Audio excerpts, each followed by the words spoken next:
Okay, now we're on to step 6 of the home buyer closing process. So basically in this step, what we want to make sure to do is we want to remove all of our contingencies.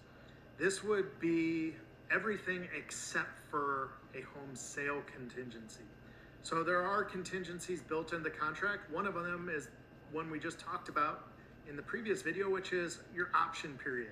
So that would be removed once we agree on everything. So we've agreed to a repair, or we've agreed to a monetary amount, or we just said the home's perfect and we're gonna move on in this process.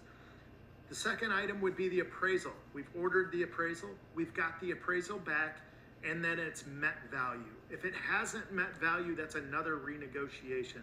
So in that case, we either have to, 1, make up the difference in cash, 2, have the seller come down to our price that the appraisal came in at. So example, $500,000 home, appraised at $480,000, the seller would need to come down $20,000 for that to work. Or you meet in the middle somewhere, you bring cash to the table, and the seller comes down in the price a little bit.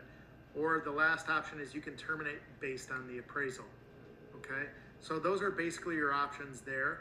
And once we get that, we can remove that contingency as well.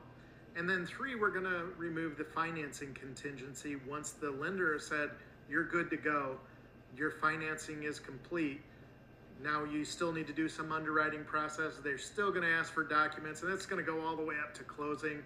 And believe me, I know it's a little stressful process, and we try to make it as easy as possible, but there are times they're gonna just keep asking you for documentation, and you gotta clear the dumbest things to make sure that you get qualified, but it's just part of it. And we can't do it for the lender, unfortunately, and we can't make it any easier.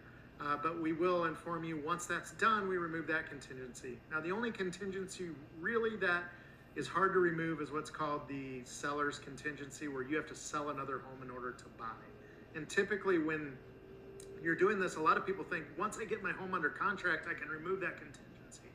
But that's actually inaccurate, because what happens if your buyer falls out on the home you're selling? If that happens, you can't purchase. So therefore, that contingency needs to stay in place until your primary residence closes. So we're contingent on that until your home closes, then you can close on this one. But we will walk you through this process.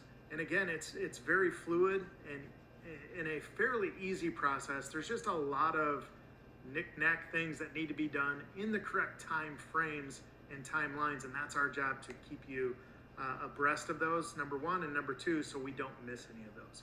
But if you ever have any questions on any of this, again, don't hesitate to reach out to myself, the transaction coordinator, your agent, or the lender directly. Somebody's going to be able to help you out for sure.